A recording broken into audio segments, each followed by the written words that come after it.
Ok, vamos a comenzar nuestra jornada de hoy para, para que no nos atrasemos a las personas puntuales que llegaron hoy. ¿Ah? Me presento, mi nombre es Paulina Valdés, yo soy psicóloga de profesión y soy la jefa de la unidad de inclusión estudiantil, en donde está alojada las temáticas de discapacidad y de género, en donde Amanda Sangüesa, ella es antropóloga de profesión, va a ser la encargada de la charla que tienen para hoy día, y es la encargada también del área de género de nuestra unidad.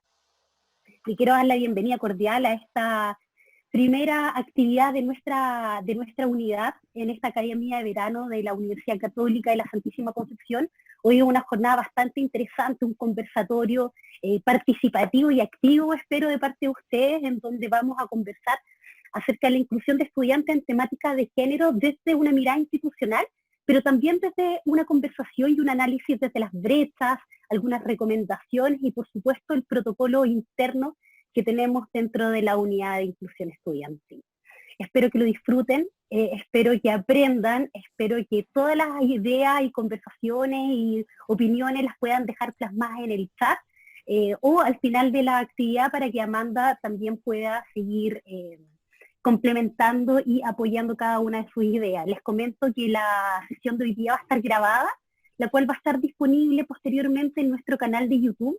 Tenemos un canal de inclusión UCSC, que lo pidían, con todas nuestras actividades, nuestros talleres, nuestras jornadas, algunos tips en discapacidad y género, así que las invitamos cordialmente a que puedan revisarlo después. Así que eso, disfruten la jornada, aprendan harto. Los dejo con Amanda. Gracias, Paulina, por la presentación. Bueno, como ya señaló Paulina, yo soy Amanda Sangüesa, soy la persona que va a hacer la presentación de este conversatorio. Yo no sabía muy bien qué formato colocarle porque en este contexto virtual igual a veces son difíciles los formatos, ¿ya? Charla, taller, conversatorio, pero la idea de que sea un conversatorio es que podamos conversar, valga la redundancia, así es que están invitados a que puedan plantear sus inquietudes y poder resolver de una manera más interactiva cualquier tema que vaya surgiendo. El objetivo del día de hoy es poder promover reflexiones y acciones concretas que favorezcan la inclusión y la equidad de género en contexto universitario. Podría ampliarse también a cualquier contexto educativo, yo creo, pero va a estar enfocado obviamente al contexto universitario. En relación a esta idea que yo mencionaba de poder conversar, quise traer unas pequeñas preguntas disparadoras que me sirven a mí también para poder enfocar la presentación, con qué motivación vienen, si tienen alguna inquietud en particular, qué les gustaría conocer. Les voy a dar la palabra, ya sea activan su micrófono y hablan nomás, o bien pueden ocupar el chat, para quienes no quieran mostrarse o hablar. Expectativas. ¿Por qué les llamó la atención el título? Si tienen experiencia previa en estas temáticas, si quieren conocer, si están recién empezando a interesarse en este tema. Yo quisiera comentar que yo soy profe de un facultativo que habla del papel o el rol de la mujer en el cine. Entonces me interesa muchísimo esto por la misma inquietud de los alumnos y alumnas que se meten a este facultativo nuevo. Lo he hecho solamente una vez este año y ya voy para marzo del próximo año. Quisiera agregar más conocimiento para mí con respecto a cómo enfocar mis clases, cómo tratar la temática de género, especialmente en este contexto que está tan ligado al tema de la mujer y de las mujeres, ya en realidad. Me interesa mucho poder enfocarme de una forma en que también esa parte les aporte a los alumnos también. Cómo referirme a los temas, cuáles son las cosas en las que me puedo enfocar independiente del cine para que también haya un aprendizaje con respecto al género, una guía con respecto a eso, básicamente, a cómo yo moverme en este ambiente, que es un tema súper candente y está en constante actualización, según lo veo. Sí, así es. Gracias, Claudia, por tu respuesta. Gracias. ¿Alguien más? ¿Alguien más quisiera compartir sus expectativas?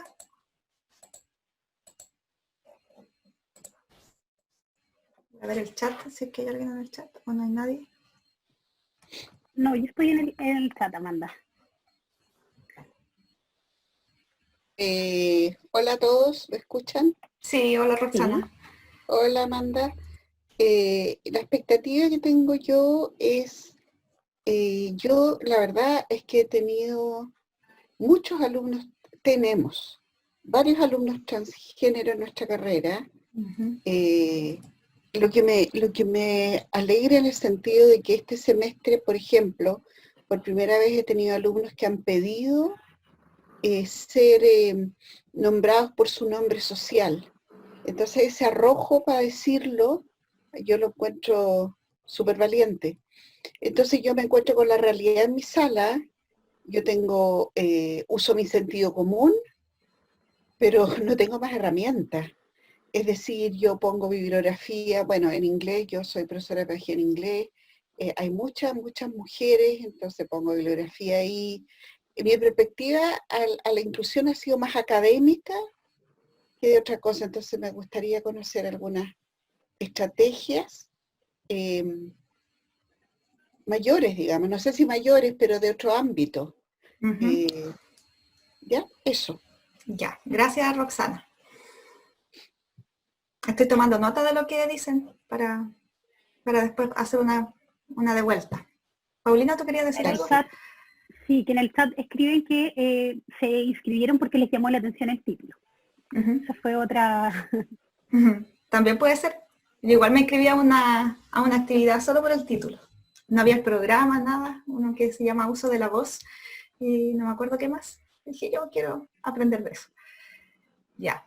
Bueno, gracias por los comentarios, Claudia, Roxana. El tema del rol de la mujer en el cine es bastante específico, pero yo creo que tiene mucha relación con algo que vamos a hablar, que es los estereotipos. El cine, la verdad es que es un medio de comunicación que impacta mucho en la sociedad, entonces, por medio de la reflexión en torno a los estereotipos, yo creo que sí podemos alcanzar esa expectativa. Y en relación a las personas transgénero, yo sabía que iba a pasar esto, siempre me pasa que muchas veces los temas de género se asocian a diversidad sexual. No traje mucho contenido en torno a diversidad sexual, pero yo creo que cuando veamos protocolo, el tema de discriminación, ahí vamos a mencionar también algunas estrategias o habilidades que en verdad tenemos que desarrollar como personas para enfrentarnos a esta diversidad y a esta multiplicidad de identidades que hoy en día también están saliendo a flote a raíz del movimiento feminista, ¿cierto? De toda la crítica que hay actualmente a esta normalización, ¿cierto? De la discriminación que hemos tenido, de la invisibilización también de las personas trans. Así es que voy a tratar de ver, no sé en qué parte lo voy a incluir, pero voy a hacer el intento de abordar también las temáticas de la diversidad sexual. A modo de contextualización, yo traje aquí un pequeño paralelo de cómo es que estábamos antes como sociedad y cómo es que estamos ahora, porque es importante situarse, yo creo. Antiguamente, si ustedes hablan con sus abuelitas, con sus mamás, con sus papás, había una normalización de las relaciones de desigualdad entre hombres y mujeres, tampoco había una mayor conciencia sobre estos temas, y en específico en las universidades no existían políticas ni unidades específicas que abordaran la violencia de género o la discriminación. Ahora, en cambio, muchas teóricas hablan de esta crisis del patriarcado y de las masculinidades también. No es algo que diga yo, sino que está bastante en boga en diferentes investigaciones.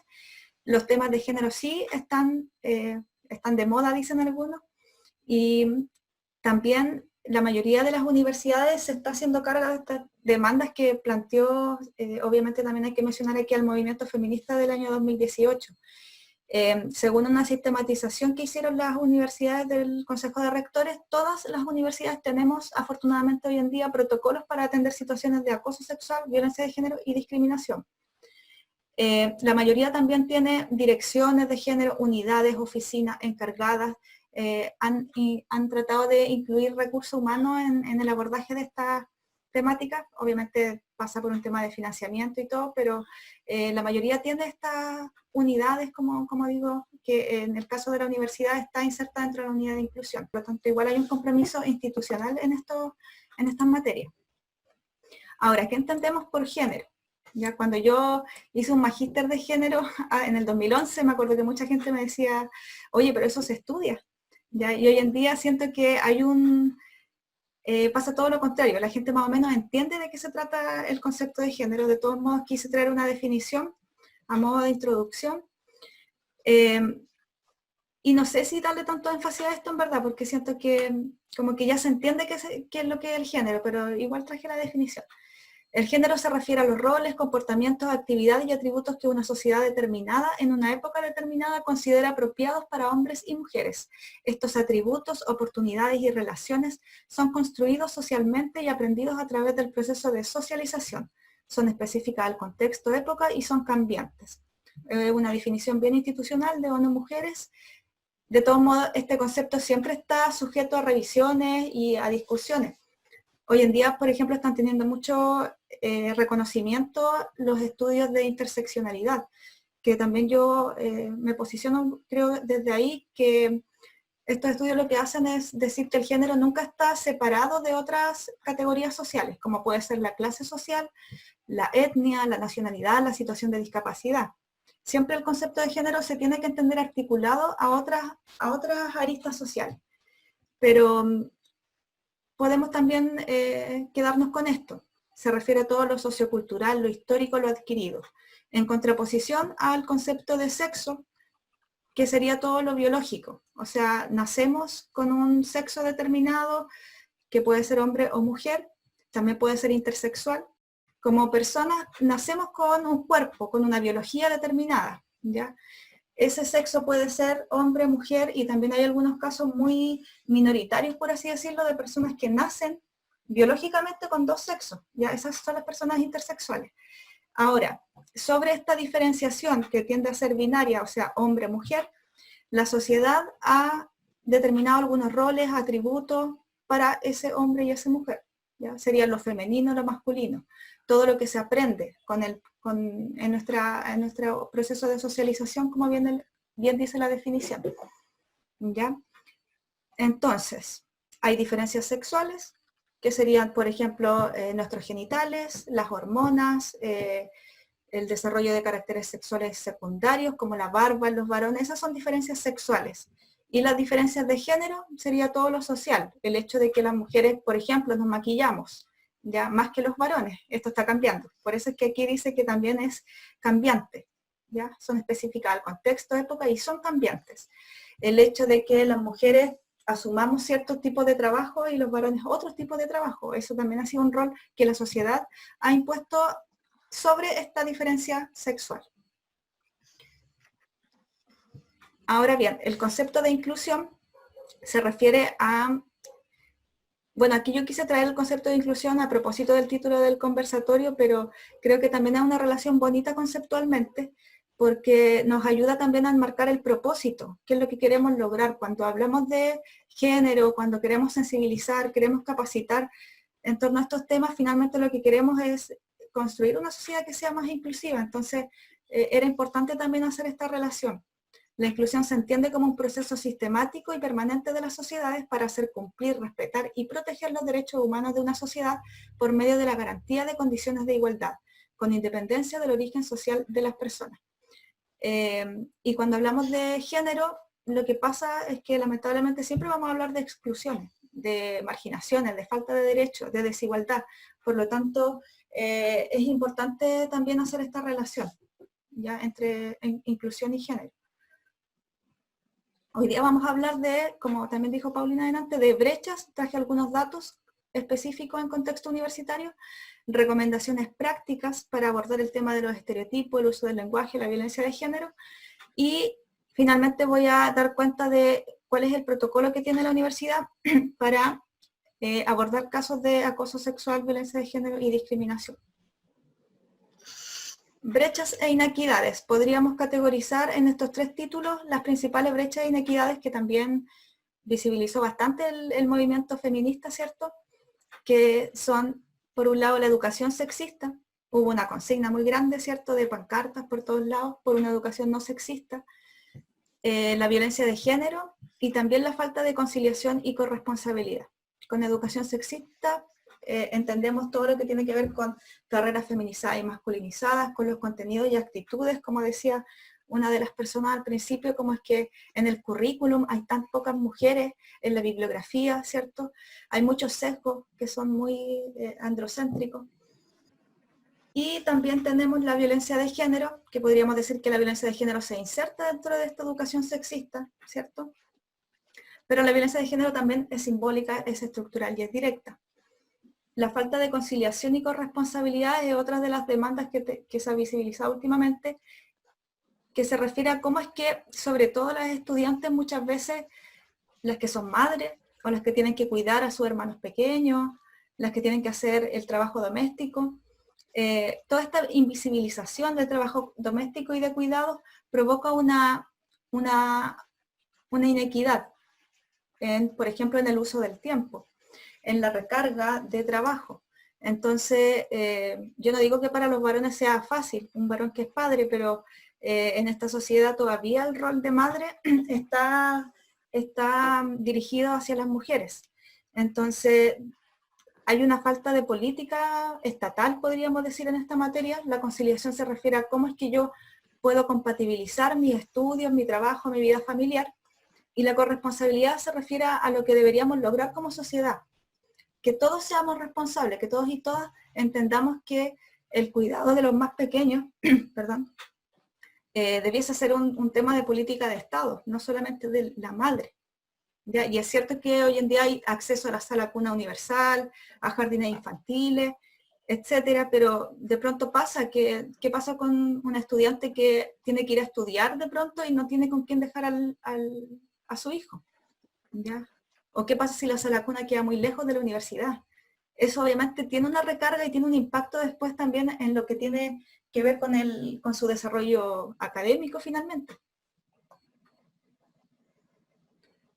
Aquí hay unos datos más duros en torno a paridad en el acceso a la educación. Voy a achicar un poco, tengo aquí muy grande un cuadradito. Estos son los datos, ¿ya? Y aquí yo creo que hay que partir de un reconocimiento primero que todo, que las mujeres hemos tenido más acceso a la educación superior al punto de que hoy en día podemos ver una paridad en cuanto a la matrícula. Si analizamos las matrículas de las universidades, hay una paridad, ¿ya? Pero bueno, este fue un derecho que se tuvo que ganar y que no fue fácil. O sea, si ustedes piensan la primera mujer médico de Chile, la primera médica de Chile, que fue Eloísa Díaz, ella tenía que ir acompañada de su mamá a la universidad.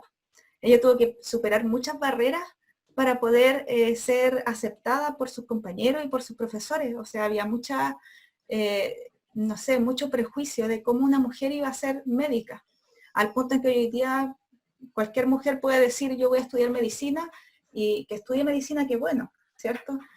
Han habido antecesoras que no han pasado por eso, ya ha sido toda una lucha de conseguir este acceso a la educación superior. Ahora, las brechas donde se observan en este cuadro que está al lado derecho, ya las mujeres, si bien es cierto, incluso en pregrado son un poquito más que los varones en cuanto a matrícula. Si vamos aumentando los niveles de estudio, en el magíster ya se empieza a dar vuelta la tortilla, ¿cierto? Y ya en el doctorado vemos que la brecha empieza a crecer mucho más. Entonces, algo está pasando que las mujeres estudian harto en pregrado, pero no siguen después perfeccionándose o superando estos niveles de estudio. Si aquí colocáramos postdoctorado, la brecha sería también alta, ya un poco más alta. Estos son datos, ¿ya? Los datos se pueden interpretar de muchas maneras, pero este es el dato. También existe... ¿Sí? ¿Alguien? Claro, entendí, pero no. ¿Por qué me salía que mi saldo era 700 y tanto? Me salía que tenía como 1 millón. Hay alguien que se le quedó el micrófono. Ya, ahora en cuanto a segregación por áreas del conocimiento, también vemos que hay una especie de diferencia, porque hay carreras como las ciencias médicas, las ciencias sociales, las artes y las humanidades, hasta aquí yo diría ciencias económicas y administrativas, están feminizadas, ¿ya? En oposición a la ingeniería, las ciencias físicas y astronómicas, ciencias de la tierra, matemáticas, estas carreras están un poco más masculinizadas, ¿ya? Estas son datos nuevamente. ¿Cuál es el problema de esto? Finalmente es que la ingeniería tiene también una valorización diferente en la sociedad, ¿ya? Y por eso es que hoy en día hay toda una lucha también por el acceso de las mujeres a las ciencias STEM, que se llama, STEM, que son las siglas en inglés, ¿ya? Ciencia, tecnología, ingeniería y matemática. Hay muy poca presencia de mujeres en esas áreas del conocimiento. Hay brechas en representación estudiantil también. Y aquí vemos algo parecido, ¿cierto? Algo pasa con el liderazgo, el denominado techado de vidrio. ¿Cómo se llama? ¿Techo de vidrio? No, techo de cristal. Así se dice, techo de cristal técnicamente. Gracias por el recordatorio. Hay algo que pasa, ¿cierto? Con el acceso a cargos más jerárquicos o de mayor poder. Y aquí podríamos hacer la analogía también con la participación ciudadana o la participación política de las mujeres. También pasa lo mismo, porque hay muchas mujeres en juntas de vecinos, hay muchas mujeres en sindicatos, pero cuando empezamos a escalar, ¿cuántas mujeres son concejalas? ¿Cuántas mujeres son alcaldesas? Y más para arriba también, ahí algo pasa, que no llegamos a los cargos de mayor autoridad, por así decirlo. Y algo pasa. ¿Ya cómo vamos a interpretar eso? Yo creo que mientras avancemos vamos a ir dándonos cuenta de qué es lo que hay detrás. Y aquí traje otro dato para finalizar, que si bien es cierto no tiene que ver con estudiantes, tiene que ver con la presencia de académicas en las universidades. Aquí sí que se ve una brecha un poquito mayor. Hay muchas menos mujeres haciendo academia que varones. Y también si analizamos la jerarquía académica, hay muchas menos mujeres que son profesoras titulares versus hombres, ¿ya? Un 20% ver un 79,9%. Y otra vez lo mismo, ¿ya? A mayor cargo, finalmente a mayor acceso a recursos, porque yo creo que esto no es solamente un tema de bienestar personal o de ego, que alguien podría decir, bueno, ser jefe, también, no sé, ser profesor ayudante no tiene nada de malo. Hay un tema de acceso a recursos, porque que yo sepa, un profesor titular gana mucho más que un profesor ayudante. Entonces, aquí hay un tema de desigualdad, nuevamente. Voy a mencionar el estudio, ya, este es un estudio que se hizo en el año 2018, que se llama Relaciones de Género y Políticas Institucionales de Igualdad en las universidades que integran el Consejo de Rectores, de Antonia Santos. Ya lo saqué de una biblioteca de la Universidad de Chile. Bueno, y finalmente también en producción científica hay menos mujeres en direcciones de investigación y muchas menos mujeres participando en investigación, un 27,1 versus un 73,1 es una brecha importante. Y también hay muchas menos publicaciones de mujeres que de varones. Yo creo que esto también es importante cuando hablamos de referentes, ¿cierto? Hay muchas mujeres que quisieran a lo mejor hacer investigación, pero se dan cuenta que la investigación está muy masculinizada, no sé, puede que no se sientan identificadas, ¿cierto?, con la investigación. Entonces también me pareció importante traer este dato porque algo está pasando. Cuando hablamos de producción científica hablamos de producción de conocimiento también. Entonces el conocimiento, ¿quién lo está haciendo? El conocimiento tiene una cara masculina. No están las mujeres en ese conocimiento. Así que importante igual de reflexionar sobre eso. ¿Algún comentario en relación a esto que yo estaba hablando? Antes de pasar a lo próximo. Amanda, hay unos comentarios en el chat. Ya, yo no veo el chat aquí. Si me puedes ayudar. Sí. Bueno, hay varios. Voy a leer el de Scarlett. Dice, una amiga mía estudia ingeniería en la UDEC y le ha costado que sus compañeros la acepten. Por otra parte, María Isabel dice, en España, la presencia de mujeres en la universidad es superior a la de los hombres y sus resultados académicos son mejores. Mira.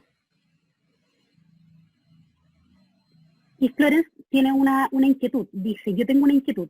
¿Cómo hacemos para que haya más participación de hombres en este tipo de actividades o más bien que los asistentes sean representativos de la universidad? Esos son los comentarios que están en el chat. Ya. Bueno, en relación a España, yo creo que España también ha tenido una política hace mucho tiempo atrás de promoción, ¿cierto?, de la equidad de género. Está más avanzado como sociedad, pero igual yo creo que habría que entrar como a a especificar igual esos datos, porque siento que también sigue habiendo masculinización y feminización de carreras, lo cual también impacta en la retribución económica que después tienen, pero sin duda es uno de los países que ha avanzado bastante en esta materia. Y cómo incluir a los varones, no sé, también es un desafío que tengo yo en lo personal y tenemos comunidad de poder fomentar la incorporación de varones en estas actividades y también al contrario, porque yo siento que ha habido un gran movimiento por las mujeres para acceder a lo que tradicionalmente era más de hombres, pero al contrario no pasa, pues, porque pareciera ser que trabajar en cosas más comunitarias o más sociales o que tengan que ver con el cuidado, pareciera ser que a los varones no les interesa. Entonces, ahí hay un tema también con cómo es que valoramos ciertos trabajos más que otros. Ya cómo es que la ingeniería es más apreciada que la educación de párvulos, por ejemplo. Cuando para mí cuidar a los niños es un trabajo que debiese ser incluso más importante, a lo mejor, que construir una obra o una nave espacial. No sé si me explico. Hay un tema de jerarquía también dentro de la valorización de los trabajos, y por eso es que al principio yo decía cómo entrecruzar el género con todas las aristas sociales, con el modelo económico, con la relación con la naturaleza, podríamos decir. Hay una desvalorización y una desigualdad en cómo entendemos ciertas actividades y ciertos trabajos, ciertas carreras. No sé cómo hacer que los hombres se incorporen, la verdad. Es un desafío, yo creo que motivando, haciendo este tipo de actividades, tratando de difundirlas más. Hay todo un movimiento también por masculinidades alternativas, que yo creo que eso podría ser una especie de alianza positiva para esto. Disculpa. Florence. Si puedo aportar algo. Sí, a mí me llama la atención que los asistentes son asistentas en gran mayoría, 90 y algo %. Y creo que si esperamos que vengan los hombres, vamos a esperar mucho rato. O sea, a mí me preocupa un poco eso. Y creo que también porque se percibe el género como cosa de mujeres. Y creo que no es así, que es cosa de todos. Porque también es cosa de diversidad, y diversidad que no todos los hombres son iguales, no todas las mujeres son iguales, etc. Entonces, mientras se percibe como cosa de mujeres, yo creo que no vamos a dejar nunca a los hombres en este tipo de actividades. Y a mí me preocupa, porque podemos estar haciendo muchas cosas a nivel de la universidad, si viene solo la mitad de la gente, porque son mujeres nomás, no vamos a llegar a ninguna parte. Sí, claro. También hay un tema ahí con el tema de cuotas, por ejemplo. También a veces se incide de forma más normativa como estas acciones positivas por la equidad, que son un empuje. Por ejemplo, obligar de que paulatinamente, por ejemplo, que exista un 30% de matrícula, por ejemplo, en ingeniería de mujeres, de a poco, gradualmente, después que sea obligatorio que entren 50% de mujeres, hasta que esto ya se normaliza un poco, lo que pasó también con la ley de cuotas en el Parlamento. Son políticas debatibles también, porque por otro lado es como, bueno, van a entrar porque sí, ya no van a medir la PSU, que ahora se llama prueba de transición académica. Es como, ¿de qué forma hacemos? ¿Ya? Que las mujeres postulen más a ingeniería y que los varones también postulen a carreras que sean más masculinizadas. Había que determinar un cupo a lo mejor específico para hombres y para mujeres, ya como una política que sea más directa para enfrentar esa brecha. Podría ser, no sé.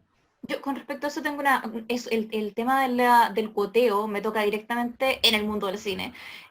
Asuntos de producciones o casas productoras que están ahora efectivamente haciendo que un 25%, que un 50% de la gente detrás de cámara sea mujeres, ¿ya? Eso es revolucionario, no se había hecho hasta ahora y muchos creen que podría afectar de cierta forma a la industria, la posibilidad en que se va a trabajar a ese nivel. Quería preguntarte también con respecto a eso, ¿tú crees que esa discriminación positiva, como se le llama, tendría que ser algo transitorio porque después nos daremos cuenta como sociedad que efectivamente la cosa funciona bien así? ¿O tú prevés que tiene que ser algo normativo a largo plazo? No, yo creo que a mediano plazo, o sea, siempre las cuotas, lo que yo entiendo es que debiesen ser por un periodo de tiempo determinado, ya como que se pone a prueba la regulación, digamos, de disminuir estas brechas por un tiempo determinado, sí, por un tiempo determinado, después se va normalizando porque es como una bola de nieve, digamos, como que si vemos más mujeres alcaldesas, más mujeres en la política, más mujeres en el cine, las propias mujeres después van a ir normalizando de que ellas pueden estar en esos espacios. Pero si esos espacios tienen cara de hombre y también hay todo un tema también con la violencia, con el acoso, entonces de pronto da un poquito de temor meterse en espacios que están tan masculinizados, pero si empezamos a normalizar la presencia de mujeres, debiese también esto caer por su propio peso. Yo estoy de acuerdo también, así como pasa con las becas indígenas, por ejemplo, que son también medidas de discriminación positiva, o poner cuotas de los pueblos indígenas dentro de, no sé, ahora el proceso, estuvo todo este debate en el proceso de la Asamblea Constituyente, que sea por reglamento, claro, que haya una representación obligatoria de ciertos grupos y comunidades que tradicionalmente han estado excluidos. Es discriminación positiva, como bien dices, pero creo que, claro, debiese ser por un tiempo determinado. Después la sociedad, la propia sociedad va normalizando eso. ¿Amanda? Roxana.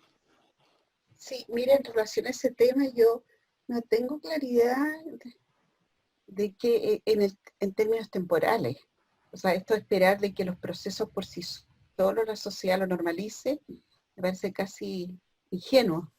Pero después de la instalación de la cuota, eso estábamos, después de que se instale la cuota, sé. Claro. Es que la instalación de la cuota por sí sola no asegura de que eso vaya a ocurrir, porque primero hay mucha gente en contra de la discriminación positiva hacia las minorías, hablemos de minorías, ¿ya? Y entre eso estamos las mujeres. Minorías no necesariamente en número, pero en representatividad. Y segundo, ¿cómo balanceamos ese discurso con un discurso que sí está instalado en las universidades y en esta universidad también, y que es re difícil de combatir, que es el mérito? Es decir, las mujeres que están en cargo en esta universidad ha sido por mérito. O sea, no hay ninguna política de promoción de las mujeres. Entonces, ese concepto de mérito es bien perversillo, por ponerle un nombre. Y fíjate que les cuento que a mí me ha tocado ser acreditadora de universidades en otros países, y me tocó en Ecuador. Y en Ecuador, en la ley general de universidades o de instituciones de educación superior, en la ley general, está mandatado la incorporación de las minorías, y esos son los pueblos indígenas, las mujeres, y tienen un listado. Y de hecho, cuando van a acreditar estas universidades, revisan aquello, es por ley. Entonces, te fijas que las sociedades por sí solas, por mucho que se intente, siempre hay discursos que desbalancean. Entonces yo, la verdad es que creo que uno tendría que empezar por casa, y en la universidad, por ejemplo, se me ocurre, si este es un tema tan importante, la mesa redonda con que se abrió la escuela de verano debe haber sido sobre este tema. Porque si está el rector en la mesa redonda, la gente va. Entonces también hay que aprovechar los espacios para atraer a colegas hombres, como decía Florence. Ahí falta un poco de arrojo quizás, ¿eh? No es fácil, yo sé que no es fácil. No, hay que incidir, hay harto trabajo también para poder promover este tipo de políticas y de leyes. Es un arduo trabajo. Harta incidencia también que hay que tener para poder conseguir todo lo que uno quisiera. Sí. Bueno, vamos a seguir para no retrasarnos tanto. Después obviamente seguimos conversando. Traje ahora algunas recomendaciones prácticas en torno a estereotipos, violencia y uso del lenguaje. ¿Ya? Empecé con estereotipos de género, no sé por qué. No, sí sé por qué. Bastante importante. Porque, bueno, ¿qué es un estereotipo? El estereotipo es aquella representación mental inmediata, inconsciente, que las personas tenemos sobre algún grupo social determinado. Por ejemplo, si yo les digo a ustedes, a propósito de pueblos indígenas, si yo les digo a ustedes la palabra mapuche, ¿ya? Imagínense a un mapuche o a una mapuche. Lo más probable es que se les venga una imagen mental, ¿cierto? Puede ser la mujer con el tralilonco o la trapelacucha, esta imagen bien folclórica de la moneda de 100, ¿cierto? Pero hay personas que cuando uno dice mapuche, se imaginan los mapuches, por ejemplo, tirando piedras o quemando camiones en la Araucanía, un estereotipo bastante influenciado por los medios de comunicación y muy, muy perverso por lo demás. Pero diferente va a ser también para una persona que a lo mejor es mapuche, ¿ya? Porque esa persona a lo mejor me va a decir mapuche, ¿qué mapuche? Mapuche de la ciudad, de Santiago, de Alto Biobío, de Chiloé, de Lebu, de Temuco, ¿ya? Entonces, obviamente estos estereotipos están marcados por la propia experiencia y por la cantidad de información y educación también que cada persona va recibiendo. Y está moldeada obviamente por los medios de comunicación que tienen ahí un impacto en todo este orden simbólico de nuestro cerebro, cómo es que funcionamos. Si les digo yo, no sé, imagínense un francés, también hay un estereotipo del francés, ¿ya? Lo más probable es que sea, no sé, un francés con la boina, pintor, artista, pero también a lo mejor nadie se va a imaginar un francés afrodescendiente. Y hay un montón de franceses que son negros, ya que son, porque bueno, recordemos que Francia tuvo colonias en África también. Entonces, esta simplificación, digamos, de cómo es que entendemos a un grupo de personas de una manera tan simplificada, genera finalmente prejuicio y mucha violencia después. Por ejemplo, en el tema de género, que es lo que nos compete, todavía persisten algunos estereotipos que se asocian, que tienen una herencia de la tradición, obviamente, que señalan que las mujeres tendemos a ser, por ejemplo, más sensibles, más cuidadoras, más comprensivas, débiles, más comunales, dicen algunos, y tienen más protagonismo en lo privado, en la familia. Mientras los hombres son más inteligentes, aventureros, les gusta el peligro, son ambiciosos, líderes fuertes, agénticos y tienen más protagonismo dentro del espacio público. Entonces, ¿cuál es la importancia de eso? Que, bueno, lo vamos formando desde que somos pequeñas, nos dicen, ¿cierto?, cómo es que deberíamos ser como mujeres, y de hecho antes de nacer, cuando viene un bebé a la familia, o una bebé, si es mujer, lo más probable es que pensemos en la pieza rosada, en comprarle muñecas, en ponerle los aritos antes de que nazca, porque ya tenemos esta idea preconcebida de qué significa ser mujer, ¿cierto? Ya ponemos una idea de qué significa ser esa mujer.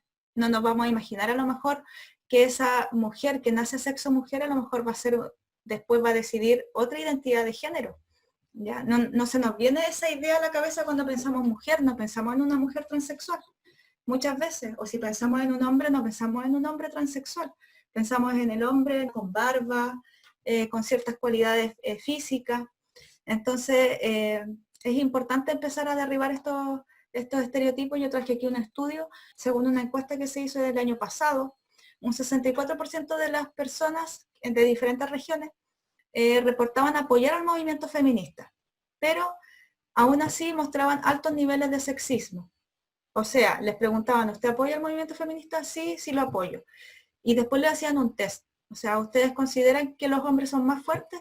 Del 1 al 5 ya 5, sí, son mucho más fuertes. No desconozco con exactitud la metodología, pero entiendo que fue así. Ya después de hacerle esta consulta, medían sus niveles de sexismo y la sorpresa del estudio fue que la gente, aún siendo feminista, por ejemplo, tenía altos niveles de sexismo y muchos estereotipos asociados. Por lo tanto, esta imagen que yo quise traer aquí al lado, todavía a veces nos choca, ¿ya? Porque pareciera ser que está incorrecto que un niño desde chico, por ejemplo, juegue con las muñecas, o que una niña se interese por los soldaditos o por los autitos. Todavía genera un rechazo en la sociedad, y obviamente eso empieza también a decantar en actos de violencia. Por ejemplo, en corregir a los pequeños, en prohibirle la libertad de elegir con qué quieren jugar. Y finalmente, cuando hablamos de juguetes, en este caso específico de niños, lo que hace un juguete es desarrollar una habilidad. Si yo cuando chica, por ejemplo, nunca jugué con estos Legos, nunca jugué con estos cubitos de rompecabezas, lo más probable es que yo cuando grande no sepa arreglar un enchufe o no tenga idea de construcción, ¿cierto? Entonces no es casual que las mujeres tengamos más tendencia a irnos por las áreas sociales, por el tema de los cuidados, porque desde pequeña empezamos a jugar con muñecas que lo que iban haciendo es desarrollar habilidades maternales. habilidades de cuidar al otro, de ser más tranquilitas. Los hombres son los que se suben a los árboles, ellos son los líderes, los que ocupan todo el patio del colegio para jugar a la pelota. Nosotros estamos ahí más calladitas, jugando a las tacitas. ¿Ya? Son otras habilidades las que se van desarrollando. Lo mismo con los varones, ahora uno se pregunta por qué hay tanta presencia o tanta implicación de varones con su propia paternidad. Si desde que son chiquititos se les coarta, porque se les dice que esas cosas son de mujeres. ¿Ya? Entonces, ahí hay un tema también de a veces desconocimiento de qué significa un juguete. ¿Ya? Un juguete no significa que tú vas a ser mujer o tú vas a ser hombre si juegas con ese juguete, porque finalmente lo que estás haciendo es aprender un determinado tipo de habilidad con ese juguete. Las principales repercusiones de estos estereotipos, bueno, tienen un impacto profundo en la construcción de la identidad profesional de estudiantes universitarios. Las carreras, estudios o trabajos feminizados o masculinizados no solo implican una diferenciación de roles, sino también una diferenciación valórica. Ya lo que explicaba hace un ratito. Un ingeniero siempre es visto como, no sé, súper importante y a lo mejor, no sé, un ejemplo de carrera feminizada, a lo mejor educación diferencial, por ejemplo, que está muy feminizada, no tiene tanto valor en lo social, ya tiene otra apreciación. Mantiene también las desigualdades entre hombres y mujeres como distribución desigual de tareas. Estos estereotipos se concretizan después en prácticas concretas. La mujer hace la cena navideña, organiza las compras, cuando hay alguna reunión las mujeres van a buscar el café, cuando hay un trabajo en equipo la palabra de los hombres es la que más se valida, porque ellos son inteligentes, porque ellos son los que saben. Y esto yo lo he visto incluso en reuniones donde las mujeres somos más. A veces hay 15 mujeres y 2 varones, y cuando habla un hombre todas las mujeres se callan. Ya, no sé si les ha tocado, pero pareciera ser que la palabra de los hombres se valida mucho más. Y bueno, finalmente los estereotipos también generan discriminación y violencia. Ya las ideas influencian finalmente el trato. ¿Qué hacer entonces? A mí me parece que es importante esto de aumentar la información contraestereotípica. A esto se refiere con contraestereotipa. Contraestereotipia es como lo contrario al estereotipo, pero es importante que se haga, no como, porque yo a veces siento, por ejemplo, una mujer que llegó a ser presidenta o esta arquera que hay, Christian Endler, no sé si la conocen, la de la selección chilena, muchas veces se dice, es que ella llegó a hacer eso porque en verdad no es tan mujer, porque en verdad lo que hizo fue parecerse a un hombre. ¿Ya? Entonces, creo que lo importante es tratar de hacer esta mixtura de que una mujer puede ser ingeniera, de que una mujer puede ser futbolista, así como un hombre también puede ser un buen padre y preocuparse por el trabajo doméstico. No hacerlo como que está haciendo cosas de mujer, ya, porque siento que eso muchas veces se asocia como que está haciendo cosas de hombre. Y no, está haciendo cosas de mujer también. Como promover, por ejemplo, la visibilización de mujeres ingenieras, como coloqué aquí en la imagen. Hay una importancia en los medios de comunicación, en la publicidad y en el diseño. También se recomienda realizar prácticas igualitarias y estrategias de innovación que sean pedagógicas y también capacitación y sensibilización. Estas son algunas recomendaciones, no sé si alguna ahora quiere opinar, complementar lo que aparece aquí, si le parece que es suficiente estas recomendaciones o si me quedé a lo mejor con alguna en el tintero. En relación a estereotipos.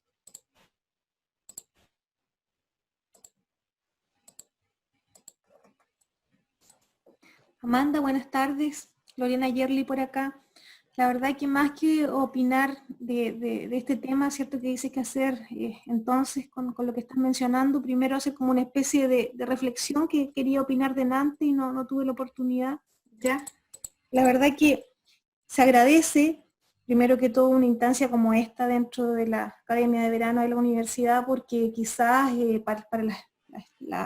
hay prácticamente puras mujeres, ¿cierto? Un hombre ahora en el seminario.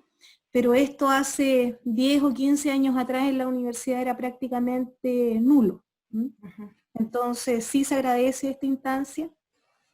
Y también mencionar que cuando tú hablabas de objetivos a largo y corto plazo, la verdad que claro, a uno le gustaría inmediatamente hacer muchos cambios, pero es un tema tan complejo que hay que tomarlo con calma, con responsabilidad, porque tenemos que pensar que esto está afectando a gran parte de la comunidad nacional, universitaria, etcétera. Por lo tanto, pienso que instancias como esta dan origen a empezar a hacer cambios y ojalá fuese muy rápido, pero como les mencioné, es algo que pienso que hay que hacer con mucha responsabilidad. Por lo tanto, hay que ir paso a paso. Cuando de repente alguien dice, chuta, no hay, ahora no se tienen que hacer estos cambios. Ok, no se pueden llegar y hacer cambios, digamos, de 0 a 100% de inmediato. Entonces yo valoro todas las instancias que tenemos ahora como universidad, que se está trabajando para incorporar todos los conceptos de equidad, paridad de género, como un global. Por ahí decía Florence delante, solamente las mujeres. Lo que pasa es que, claro, hay iniciativas que se hacen para mujeres, y estoy de acuerdo con lo que dice ella, en parte, pero hay que tomarlo como un todo, ¿cierto?, con equidad y paridad de género. Cuando hablamos, por ejemplo, de conciliación familiar, todo eso lo estamos viendo como un todo, no necesariamente para mujeres. Y yo tengo, y también, ¿cierto?, ella sabe que dentro de la universidad, y tú también sabes, están haciendo cosas paulatinamente, no a la rapidez que todos quisiéramos, pero sí se están haciendo cosas. Entonces, por eso por ahí una de mis preguntas iban orientadas hacia la mujer, particularmente porque estamos trabajando en conciliación y equidad y paridad, no solo para la mujer, pero como tú tocaste en una de tus imágenes, la parte, ¿cierto?, de investigación en mujeres, por ahí va mi pregunta, o sea, si tú, por ejemplo, porque nosotros hemos tratado de empezar a tomar algún tipo de documentos, empezar a estudiar esto, porque la verdad tengo que reconocer que por lo menos para mí, es un tema que tengo que estudiar, tengo, ¿cierto?, que empaparme de esto para tratar ya de hacer una consolidación de ello. Pero por eso te preguntaba, como qué medidas, y con respecto al diaporama que tú mostraste, conoces que se han hecho para aumentar la participación de mujeres en investigación específicamente. Ahora, independiente de esto, que hay que trabajar en un documento de conciliación familiar y de equidad y paridad, ¿cierto?, general, no solo de las mujeres, para responder a lo que estaba diciendo Florence ahí con respecto a eso. Por eso mi consulta iba con respecto a una de las imágenes que mostraste tú, si algo, porque tenemos varias ideas, pero me gustaría que si se pudiera conversar de cómo incluir más, ahora que hay hartas chiquillas aquí dentro de este panel, a la mujer en esto, o sea, qué medidas podríamos, ¿cierto?, tomar o tratar de comenzar a trabajar. Eso, Amanda. Muchas gracias. Sí, me parece que, por ejemplo, los centros de levantar organizaciones propias, por ejemplo, de mujeres en la academia, invitando exclusivamente a mujeres, eso ya tendría un llamativo de, vamos a hablar entre mujeres de por qué es que somos tan pocas, por ejemplo, o qué es lo que nos pasa que no investigamos. Y aquí obviamente va a aparecer lo que tú señalas, el tema de la conciliación. Finalmente no es casual todo lo que estamos hablando de estereotipos, de roles, de presiones, porque yo siento que no es que las mujeres no quieran investigar, o que las mujeres no sean capaces, o que no les guste. Finalmente tienen que llegar a su casa, tienen niños, niñas, muchas veces también se cae en esta identidad también de madre familiar que pesa mucho más que en los varones, porque los varones pesa mucho más la identidad del trabajo, por cómo hemos construido eso, entonces ellos ¿y por qué dejar de hacer una cosa, te das cuenta si también quieres hacer otra? Por eso yo pienso que una de las primeras cosas que debemos trabajar para la carrera académica, hombre, mujer, equidad, equidad, estoy aquí hablando en forma general, es la conciliación. ¿Te das cuenta? Claro. Un documento de conciliación de vida familiar. Y ahora entendiendo como familia, todo el rango de familia, ¿cierto?, que hay. O sea, no familia, madre, hija o hijo, ¿cierto? Todo el abanico de lo que se entiende en estos momentos por familia. Claro, y también talleres, invitar a talleres de liderazgo, también talleres de promoción de la mujer en la academia, para que también haya un incentivo ahí de buscar estos referentes y también buscar estas formas de poder complementar tanto el trabajo de la familia como como también promover esta identidad de mujer en la academia, porque siento que a veces cuesta identificarse con eso, porque se identifican más con, no sé, yo solamente quiero trabajar para llevar dinero a mi casa y tener tiempo con mi familia los fines de semana. Un académico tiene que estar el fin de semana estudiando, revisando bibliografía, escribiendo, o sea, el tiempo también de ocio que requiere un académico es mucho mayor, porque a veces las ideas no aparecen en las 8 horas laborales, las ideas aparecen cuando están caminando en la calle y no cuando están cuidando a los niños, ya, porque los niños tienen, bueno, todas las que son mamás yo creo que saben, yo no soy mamá, pero lo he visto con todas las mujeres que son madres, o sea, implica mucho trabajo y ese trabajo es mental también. Pensar si la ropa se lavó o no se lavó, si se secó, se guardó, si el perro comió o no comió. Obviamente eso impacta en el proceso creativo que implica la investigación. Así que yo creo que partir con centros de mujeres en la academia, que sean solamente mujeres, que partan reflexionando también en cuáles son sus propias barreras, dificultades y promover también con bonificación, a lo mejor se me ocurre que puede haber un incentivo económico también ahí, ¿cierto? Para cortar esta brecha. Yo tengo un problema, no sé si la palabra, pero algo con el tema de juntarse entre mujeres. Primero porque creo que puede ser contraproductivo al tener reacción del hombre porque lo ven como algo contra ellos, cuando para mí la equidad es súper inclusiva, no es contra los hombres, es para el bien de todos, mujeres como hombres. Y es incluir a los hombres en alguna área que no son típicamente, estereotipamente de hombre. Y la otra cosa que también creo que las mujeres que han llegado a puestos de poder muchas veces son sobrevivientes. Y esta a veces no son referentes, o sea, puede ser también contraproducente en el sentido que se ponen como referente de lo que uno no quiere ser, una no quiere ser. Entonces, y no es porque a un par le ha llegado bien, le ha ido bien, han llegado a altas esferas, que vaya a hacer que más gente más mujeres vayan a llegar a estas esferas, digamos. El síndrome de la sobreviviente, que yo leí harto de eso, que se ve mucho, o sea, las mujeres que llegan al poder está bien, pero si son unas pocas, no es suficiente. Sí. Sí, bueno, hay varias miradas. Yo sí creo en la conformación de espacio entre mujeres, al menos como trampolín hacia la mixtura ya total de que puedan, porque siento que, no sé, dentro de los espacios donde hay varones no se complejizan estas cosas, no se abordan o no les interesa hablar de cuáles son las propias barreras de las mujeres en la academia y todo eso. Pero creo que como estrategia no definitiva y obviamente en cierto tipo de organizaciones yo creo que sí es positiva. Por ejemplo, cuando se hacen conversatorios, a lo mejor me estoy saliendo del tema de la academia, pero sobre violencia de género, muchas mujeres se sienten más seguras entre mujeres que cuando hay varones ahí escuchándolas. Entonces, como estrategia, más que como objetivo final, me parece que puede ser una buena metodología para potenciar lo que hace falta.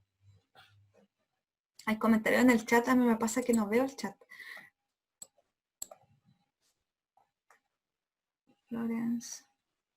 Alguien habla de la falta de conciliación familiar. A mi entender supone que las mujeres tengamos muy pegado a nuestras cabezas el techo de cristal, claro.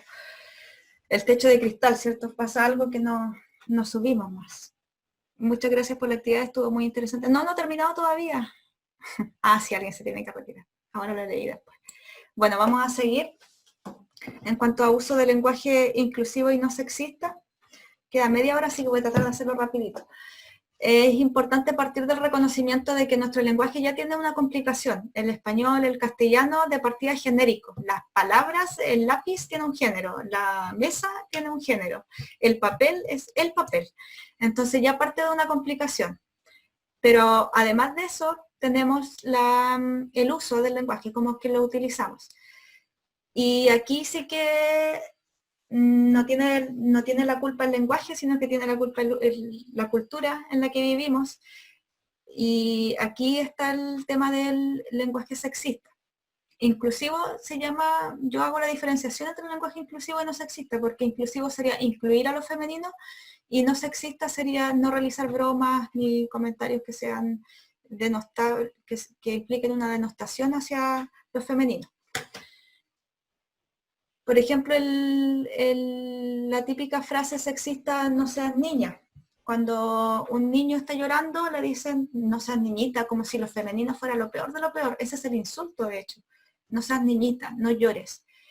Sin contar además todo lo que implica el, coartar la emoción de un niño, porque después también vuelve a pasar, nos cuestionamos por qué los varones no tienen manejo de sus propias emociones, cuando de pequeños no los dejaban llorar, no los dejaban sufrir, manifestar el dolor, porque eso era cosa de niñas, y además ser cosa de niñas es lo peor.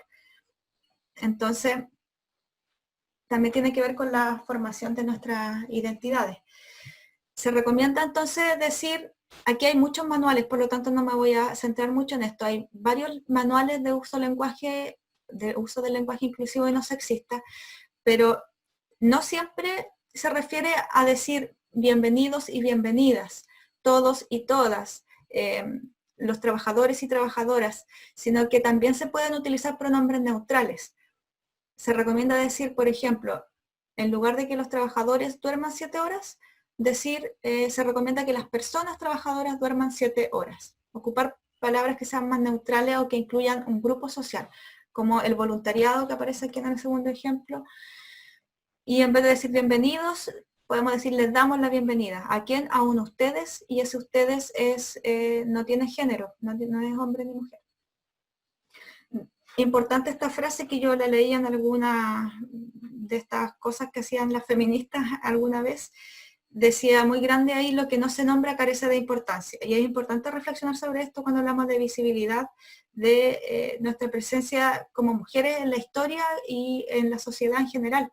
Porque lamentablemente las mujeres hemos tenido que crecer discerniendo o tratando de discernir cuando un espacio nos pertenece y cuando no nos pertenece. No sé si se habían si se habían dado el tiempo de reflexionar sobre esto, pero las mujeres cuando éramos pequeñas, por ejemplo, niñas en el colegio se decía, siéntense niños, y los niños y niñas se sentaban. Ya, los niños se van a poner de pie porque van a saludar a la profesora que viene ahora. Y los niños y niñas se ponían de pie. Los niños tienen que hacer la tarea, ya, y así sucesivamente, cosas que hacían niños y niñas. Y después llegaba el punto en que se separaban las actividades extraprogramáticas y decían, los niños van a ir a jugar a la pelota. Iban las niñas y se les decía, no, las niñas no pertenecen aquí. Pero ¿cómo? Si niños y niñas, pues, ¿cierto? Pero no, al parecer no era así, no eran niños y niñas, sino que era solamente para niños. Entonces, crecer en esta ambigüedad constante de tener que adivinar si un espacio nos pertenece o no nos pertenece, a lo mejor es muy inconsciente, pero hemos tenido que hacerlo. O sea, ¿la historia de la humanidad nos pertenece a nosotras las mujeres o no nos pertenece? Cuando decían, los hombres llegaron a América en 1492, los hombres llegaron a América, ¿cierto? ¿Dónde están las mujeres en la historia? A mi parecer, la historia, al menos la historia que a mí me enseñaron, era una lucha de hombres, ejércitos, hombres que se mataban entre ellos, ¿verdad? Para conseguir territorios, para conseguir países, la Primera Guerra Mundial, la Segunda Guerra Mundial, la Revolución, etc. ¿Y dónde estaban las mujeres en toda esa historia? ¿Qué estaban haciendo? ¿Dónde estaban en la Segunda Guerra Mundial, en la Primera Guerra Mundial? No se visibiliza, ¿ya? Entonces, pareciera ser que no era importante lo que estábamos haciendo porque no está en los libros. Y la historia es súper androcéntrica, entonces importante también reflexionar sobre la relevancia que tiene esto en la construcción de nuestra propia identidad en cuanto a presencia en el mundo. A ver, aquí había traído una pequeña frase para reflexionar.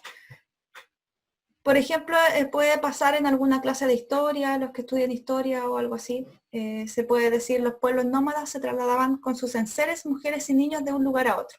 ¿Les parece que esta frase es sexista o tiene algún tipo de análisis que se le pueda hacer en relación a lo que estamos hablando?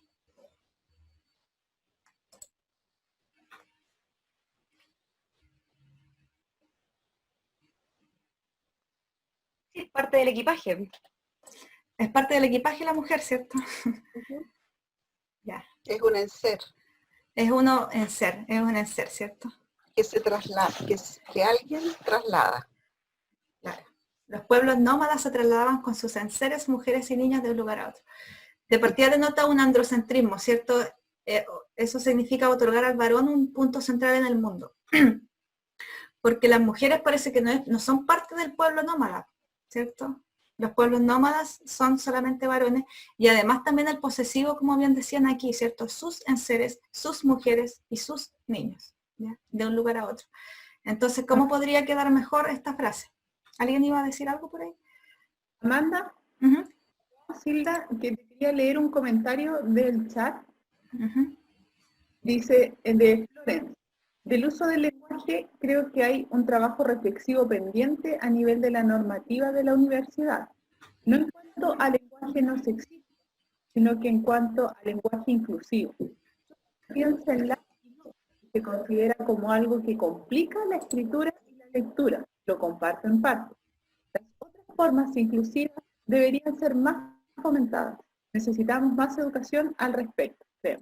Sí, en relación a eso, yo misma estoy trabajando en un manual de buenas prácticas para la equidad de género que esperamos lanzar en marzo, y se va a hablar un poco de lenguaje inclusivo, porque yo también comparto eso. A mí también me parece redundante y a veces yo tampoco lo hago, por mucho que reflexiono sobre esto. A veces es cansador, todos y todas, hola, y está la broma, ¿cierto? De la Mara estaba Sarana, Sarana estaba la Mara, siempre hablar todo de nada. Es complicado, yo entiendo que en la práctica es complicado, pero como bien dicen ahí, hay formas que no son complicadas, que es cosa de tomarse el tiempo de leer, de pronto, a veces, por ejemplo, uno puede hacer la tarea de tener una agenda y decir, cuando yo estoy ocupando el masculino como sinónimo de humanidad, y me lo anoto, y después digo, ¿cómo la podría haber dicho esa frase? Y estoy segura que hay alguna forma de que no sea tan masculinizado el lenguaje, ¿ya?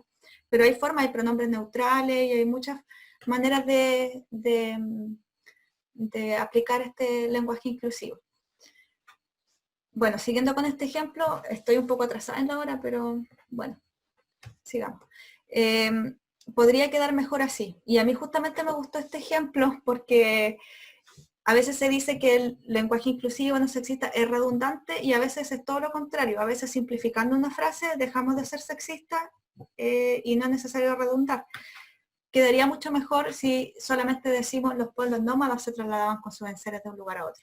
Ya está, las mujeres son parte del pueblo nómada, los niños también, ¿verdad? Tips concretos entonces: incorporar el lenguaje inclusivo en clase, en los trabajos que tengan que hacerlo y los estudiantes, en el chat. Si no sabes si un correo se dirige a un hombre o a una mujer, no des por hecho el masculino, y esto pasa bastante. No hagas bromas o comentarios sexistas, cuestionar y conversar sobre el uso del lenguaje. Nuevamente lo que decía, una invitación a, durante la próxima semana, ir registrando cuántas veces escucho, cuántas veces yo digo, o cuántas veces yo utilizo un lenguaje que no es inclusivo. Ya, ahora vamos a hablar de un tema que es lamentable, sobre todo en el contexto actual, que es la violencia de género. Bueno, muchas organizaciones están haciendo un llamado de alerta, sobre todo con la pandemia se agudizó mucho la violencia de género, y también hay que reaccionar frente a esto, porque repercute, yo creo que no solamente en el mundo estudiantil, sino que también en todos los estamentos de la universidad. Cuando hablamos de violencia de género, nos referimos a aquella violencia que tiene como justificación mantener un orden naturalizado de las relaciones de género basado en la dominación masculina. Por lo tanto, tiene una direccionalidad que es hacia las mujeres o hacia las disidencias sexuales. Se expresa de diversas formas como violencia estructural, cultural, simbólica y directa. Cuando esta triada, cierto, que es bien famosa porque es muy pedagógica y siempre se ocupa, da cuenta de cómo es que la violencia también es cultural, cuando lamentablemente la cultura a veces nos adormece, porque la cultura es tan a veces obvia, es tan obvia que no la vemos, nos acostumbramos. La costumbre a veces nos hace repetir y repetir, o no sorprendernos con algunas situaciones. Por ejemplo, vemos ahora en teleestudio, teletrabajo, un montón de publicidades de mujeres, modelos 90, 60, 90. Y ahí empezamos a pensar, uy, parece que me tengo que ir a depilar, parece que estoy muy gorda. Nos recordamos a nosotras mismas que a lo mejor estamos feas. ¿Ya? De pronto, de repente, aparece un pensamiento que no es casual y que también está todo un tema con la violencia simbólica, cómo es que afecta nuestra propia autoestima, el bombardeo de imágenes de cómo es que la mujer tiene que ser flaca, tiene que ser joven, tiene que ser ojalá, no sé, ideal, ¿ya? Entonces, esta violencia cultural, también los chistes, el sexismo, las bromas, las vemos todos los días, escuchamos en la radio que mataron a una chica por celos, pero parece que ella no se portaba muy bien, parece que le gustaba el carrete, parece que a la chica le gustaban las drogas, entonces, ¿qué? ¿Se merece una violación?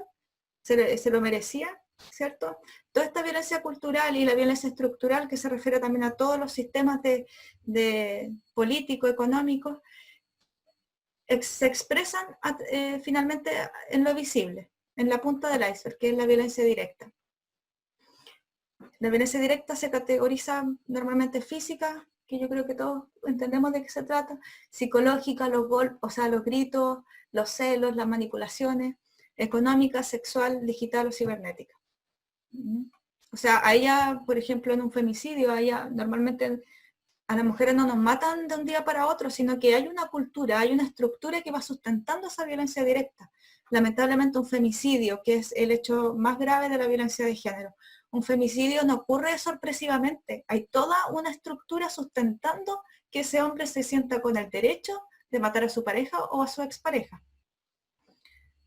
De acuerdo al protocolo de la universidad, frente a la violencia de género, se hace cargo obviamente mucho más de la violencia directa, porque también, bueno, las definiciones son estratégicas. Se define como violencia de género como todos aquellos actos o omisiones que dañan la dignidad, la integridad y la libertad de las personas, entre ellos la violencia física, psicológica, sexual, patrimonial o económica, y que evidencien que han sido realizadas tomando en consideración al sexo, orientación sexual o la identidad de género. Y aquí a lo mejor lo que decía Roxana, se podría aplicar también al tema de personas trans. Si alguna persona trans es, por ejemplo, maltratada, insultada por su identidad, obviamente podría aplicarse este protocolo para hacer una denuncia. ¿Cómo vamos a reaccionar frente a la violencia de género? Yo creo que hay que partir por desmitificar la violencia, porque hay muchos mitos asociados y por eso es que es importante sensibilizar, y yo dejo la invitación abierta para que si quieren hacer alguna actividad más adelante conmigo o buscando redes con otras fundaciones, organizaciones, lo podemos hacer. Pero hay muchos mitos asociados a la violencia, por ejemplo, que esto pasa más en clases bajas que en clases altas, y eso es mentira. Otro mito asociado a la violencia de género es que los hombres que matan están enfermos, son psicópatas. Y eso no es verdad. La mayoría se lo trata de sacar así, pero cuando le hacen el test, cuando le preguntan, ya, ¿usted cuándo ha sido violento? ¿Ha sido violento con su jefe? ¿Ha sido violento con la policía, por ejemplo, en la calle? No. ¿Ha sido violento con, no sé, con su amigo, su mejor amigo? No. Entonces no hay ninguna enfermedad que solamente haga a los hombres ser violentos con las mujeres. Entonces ese es un mito también que está asociado a la violencia de género, no hay una enfermedad detrás. Y a veces dan ganas porque uno a veces no encuentra la palabra y dice, oye, qué enfermo, el tipo, qué enfermo, ¿cómo se le ocurre hacer eso? Y la verdad que lo que hay detrás es esta dominación, ¿cierto? Este derecho que ellos sienten de creerse por encima de las mujeres y de creer que las mujeres son de ellas. Y que si la mujer hace lo que él no quiere que haga, le pega, la insulta, y así. También desarrollar habilidades para una primera acogida, también dejo la invitación, porque también hay muchas habilidades que desarrollar, como la empatía, la escucha, saber promover decisiones que sean autónomas, promover también ambientes libres de violencia y discriminación, las llamadas normas de convivencia, ¿cierto? Que ojalá estén siempre siendo recordadas al iniciar una clase o al iniciar un programa de estudio. Nos vamos a desenvolver sin violencia, sin discriminación, hacer un pequeño énfasis en que el ambiente sea seguro y sin violencia. Conocer y promover canales de denuncia formales, conocer redes de apoyo, leyes y normativas, fomentar estudios e investigación en beneficio de la comunidad. Por ejemplo, levantar un diagnóstico de cuáles son las percepciones de acoso, de violencia de parte de las estudiantes o de toda la universidad en general. Es algo que está pendiente, que la universidad también yo creo que en algún momento va a hacer, y yo creo que se está pensando en eso, Hay un comité de género del cual yo pertenezco y se ha hablado bastante de esta necesidad de levantar un estudio, un diagnóstico, que muchas universidades ya han hecho. ¿Ya? ¿Cuál es la percepción? ¿Cuáles son las vivencias, las experiencias de la comunidad en relación a este tema? Digamos, no al acoso sexual también, voy a pasar al tiro a las recomendaciones, porque si no, no voy a alcanzar a hablar del protocolo. Recomendaciones en torno al acoso sexual. Esta es la definición que da el protocolo, que también este es el protocolo de la universidad. Se define como todo acto de significación sexual capaz de provocar una situación objetivamente intimidatoria, hostil o humillante, sea de carácter verbal o ejecutado por medio de gestos, o que consistiera en acercamientos o persecuciones o actos de exhibicionismo obsceno o de contenido sexual explícito. Bueno, esta es una parte de la definición porque también sería bueno que se den el tiempo también de leer este protocolo porque es muy específico en detallar cuáles son los actos que se van a considerar acoso sexual. Por ejemplo, comentarios relativos al cuerpo de una persona, que sean reiterativos. Aquí igual es importante mencionar que el acoso sexual tiene siempre esta característica de ser reiterativo. Por ejemplo, si alguien un día a mí me dice, oye, que te ves bonita, a lo mejor si me lo dice una vez, me lo dice una vez, pero si me dice un día, oye, que te ves bonita, y el otro día me dice, oye, te pintaste los labios, y al otro día o a la tarde me dice, oye, y esos zapatos te quedan bien, ¿ah? Y si al otro día me vuelve a hacer un comentario sobre mi cuerpo, que diga, oye, tu blusa, como que tienes un escote ahí, eso ya es reiterativo y eso ya, con solo contarlo, ¿cierto? Ya me sentí como acosada, ¿cierto? La reiteración es parte de la característica del acoso sexual. Gestos, sonidos de carácter sexual, ¿qué más? Contacto físico innecesario, acercamiento, arrinconamiento, envío de imágenes con contenido sexual, proposiciones sexuales, amenazas o promesas a cambio de promesas sexuales, etc. Hay una serie de actos que están definidos en el protocolo. Recomendaciones entonces, respetar el espacio personal de otras personas, el metro de distancia que siempre se dice, ¿cierto? Dejar de normalizar el uso de frases que podrían incomodar, como cariño, querida, etc. Y aquí muchas veces se hace difícil sensibilizar en esto porque nuestra cultura es muy latina. Y de hecho cuando salió la ley de acoso sexual callejero, los principales, como la gente que rechazaba la ley de acoso sexual decía, pero ahora no se les va a poder decir nada. ¿Cierto? Porque ya como parte de la cultura latina el hecho de tratarse de cierta forma. Pero yo creo que aquí lo importante es dos cosas, que cuando no existen relaciones de confianza, y sobre todo cuando hay relaciones jerárquicas, por ejemplo, un jefe con un funcionario, o una jefa con un funcionario, o al revés, o un docente con una estudiante, obviamente ahí hay una posibilidad de incomodar mucho mayor. No hacer comentarios relativos al cuerpo de otra persona, evitar reuniones, atenciones a puertas cerradas, invitar a estudiantes a nuestros hogares, no cuestionar los relatos de acoso sexual, puesto que esto genera un clima inseguro. Y esto también es importante con la violencia de género, cuando se hacen comentarios del tipo, oye, ¿supiste que tal persona denunció a, no sé, a Pedro? No hay ningún Pedro aquí, ¿cierto? No hay hombre aquí, parece bien. ¿O sí? Sí, hay uno. Ya, si alguien hace un comentario así, oye, ¿supiste que la no sé cuánto denunció a tal persona por acoso sexual? Pero yo creo que ella está mintiendo, yo creo que ella está despechada y yo creo que por eso denunció, porque está despechada. Obviamente eso genera un clima inseguro. ¿Qué pasa si otra persona está viviendo también acoso sexual? No va a atreverse a contarlo porque el clima va a estar un poco mermado por este tipo de comentarios.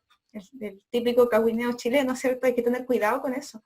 Hay que tener cuidado de tener un clima que no sea favorable para poder erradicar estas cosas. Ya, ahora sí el protocolo UCSC, anunciado con bombos y platillos. ¿Estamos bien de hora? Voy a pasar rápido para después poder hacer la ronda final de conversatorio. El protocolo UCSC está desde el año 2018. Los principios son confidencialidad, defensa, proporcionalidad, restitución y no revictimización. Si alguien tiene alguna duda sobre qué significa esto, lo podemos conversar después, pero voy a seguir avanzando. ¿Qué casos se puede denunciar? Cualquier caso de acoso sexual, violencia de género o discriminación arbitraria cometido por un estudiante, funcionario o funcionaria, académico o académica, colaborador o colaboradora. El hecho denunciado tiene que haber ocurrido en dependencias de esta universidad, en sus sedes o en actividades organizadas por ella. Pero también el protocolo señala que si el hecho tiene repercusiones en la vida universitaria, por ejemplo, si el hecho ocurrido pasó en la casa de, no sé, unos estudiantes estaban carreteando y eso pasó ahí. Pero si ese estudiante sigue, no sé, hostigando, intimidando a la estudiante en la universidad, si tiene repercusiones en la universidad, esto también se puede denunciar. ¿Dónde se denuncia? Si la víctima, si la persona denunciante es estudiante, puede denunciar en Dirección de Apoyo a los Estudiantes, en la Unidad de Inclusión Estudiantil, conmigo en este caso. También puede denunciar con el jefe o jefa de carrera, con secretario o secretaria académica, con decano o decana de la facultad. En el caso de ser funcionario, la víctima, ya la persona víctima, el denunciante puede hacerlo en Dirección de Gestión de Personal, ¿ya? En caso de ser profesor, profesora o funcionario o funcionaria. ¿Qué ocurre después de la denuncia? Después esto pasa a Secretaría General. Y Secretaría General define si esto va a pasar a mediación, a un sumario, que sería lo más grave, o bien terminar con... también podría declarar la denuncia como inadmisible. Esto en el caso de que, no sé, el caso no sea constitutivo de discriminación o no se pueda, o el denunciante, por ejemplo, no es de la universidad, no sé, en el caso de que es difícil que la denuncia sea, no se admita, pero también podría ocurrir y eso depende del secretario o secretaria general. Importante hacer la diferenciación. Como esto también es confidencial, la persona que acoge la denuncia lo único que hace es acoger la denuncia. Después se deriva a Secretaría General y se pierde la información en relación a qué es lo que está pasando. Se otorga un fiscal o una fiscala y esa persona realiza la investigación. Y asociado también al protocolo también se insertó el área de género dentro de la unidad de inclusión estudiantil, que, bueno, el propósito mayor es promover y controlar la igualdad de oportunidades de estudiantes en temáticas de género, propiciando instancias que favorezcan la transformación de las relaciones sociales, evitando prejuicios o estereotipos de género. Esto es como el alcance, o sea, el propósito, digamos, el norte a seguir. Obviamente el alcance es mucho más concreto. Señala que aplica a estudiantes regulares tanto de pregrado como de posgrado de la UCSC que han sufrido episodios de violencia de género, discriminación arbitraria y acoso sexual, o que requieran información sobre sus derechos y la garantía de los mismos. O sea, a mí también me toca atender a chicas que a veces están viviendo violencia intrafamiliar, por ejemplo, o están viviendo violencia en el pololeo, pero el estudiante no es de la universidad. Por lo tanto, igual se le realiza un plan de acompañamiento, se trata de derivar a las redes que sean necesarias, si es que necesita atención psicológica, se hacen también las gestiones para derivar con psicóloga DAE o con algún centro más especializado. Esa es la idea de la atención en temáticas de género, o sea, llegan consultas o derivaciones en estas temáticas, ya sea violencia de género, acoso sexual o discriminación. La discriminación es amplia, no solamente en temas de género, puede ser discriminación por nacionalidad, por, no sé, situación de discapacidad, etc. Y estas temáticas se abordan haciendo un plan de acompañamiento, o sea, si requiere, por ejemplo, ir a un consultorio jurídico, derivar con la Corporación de Asistencia Judicial, se va haciendo un plan de acompañamiento que obviamente se le presenta al estudiante porque también tenemos esta visión de autonomía. Si bien es cierto son estudiantes, también son personas adultas, entonces las estudiantes tienen que estar de acuerdo con este plan de acompañamiento. ¿Te parece si hacemos esto, esto otro sí? Yo te puedo ayudar en esto y en esto otro sí, ya. Ese sería el plan de acompañamiento y se le hace un seguimiento hasta que, bueno, la última atención o la última llamada telefónica esperemos que sea después de preguntar cómo estás, que el estudiante esté mejor, ya que me responda estoy bien, estoy mucho mejor, ya pude resolver este problema y así. Ya, y ahí termina este cierre y obviamente si esta consulta tiene que ver con una denuncia, se activa el protocolo, se ingresa la denuncia, se fomentan las medidas de protección y eso. ¿Ya? También... También hacemos actividades de sensibilización y capacitación, que eso no lo pusimos, pero también es parte de mis funciones en este caso.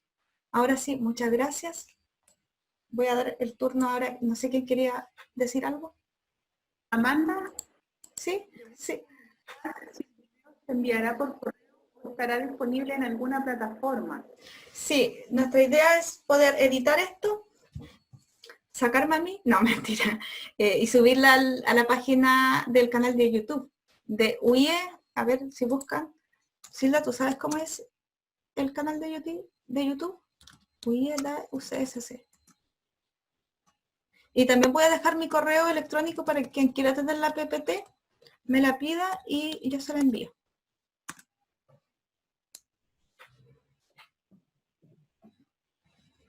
Amanda, Roxana. el protocolo existe, ¿no es cierto? Que es lo que tú planteaste. Sí. Es posible, yo creo que por ejemplo, una medida interesante, yo lo haría, no creo que haya ninguna objeción porque es documento institucional, es subir este protocolo a EVA, a todos los cursos de la universidad, como un documento institucional. Yo sé que yo he conversado muchas veces con comunicaciones y me dicen que esto lo tienen en el portal de estudiantes. Y que también está, a mí me cuesta encontrarlo, yo por eso lo he solicitado muchas veces, pero porque cuesta encontrarlo. Por ejemplo, en la página web de la DAE, si uno coloca protocolo, frente a denuncias, todo esto, aparece. Pero no está así como fácil de pillar.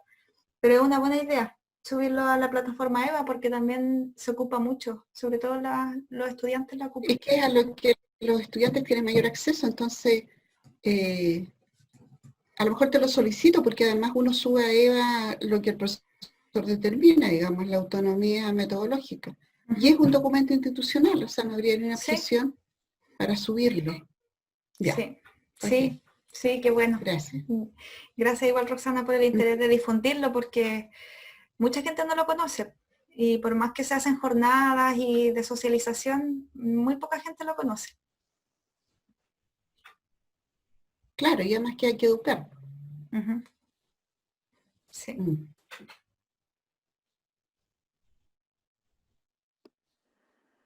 Amanda, coloqué en el chat el link del canal de YouTube de la Unidad de Inclusión Estudiantil y también el link de la página, ya, de la DAE.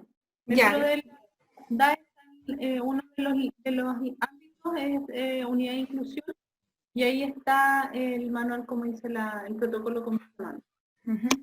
Gracias, Hilda. Ya, es el luengo@periodismo.cc. Voy a enviar entonces el PPT y el protocolo. Me imagino que son las dos cosas, ¿cierto?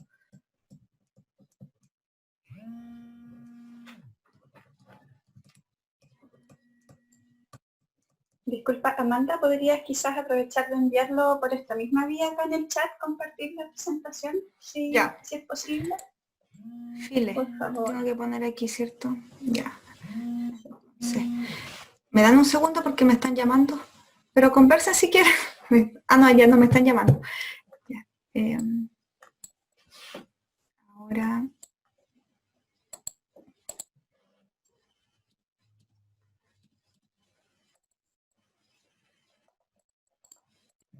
Sí, ahí está la PPT.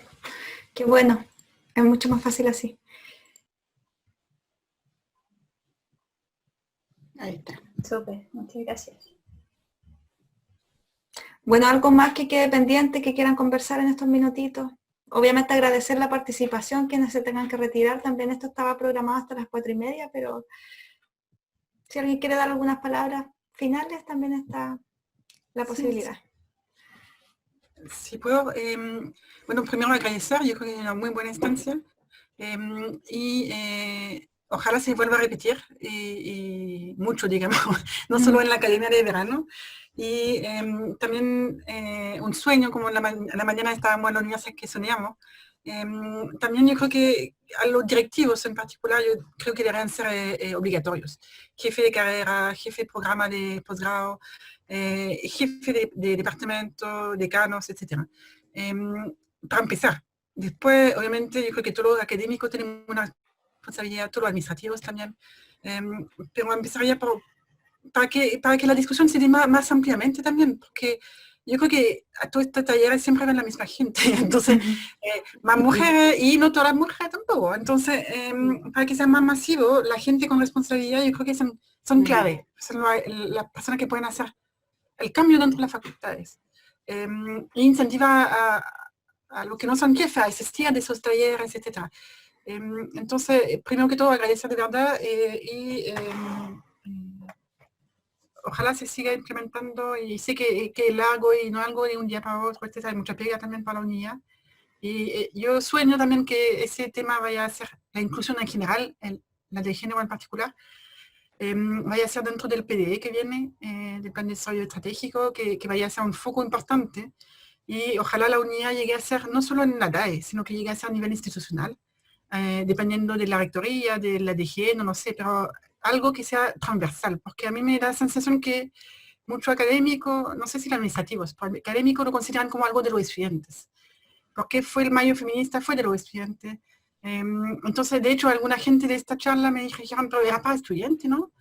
Así la reflexión. Entonces, yo creo que tiene que quedarse más claro que algo mucho más transversal. Y por eso yo sueño que el tema del género, de la inclusión en general, vaya a ser un tema transversal de la universidad. Muchas gracias. Ya, gracias, Florence.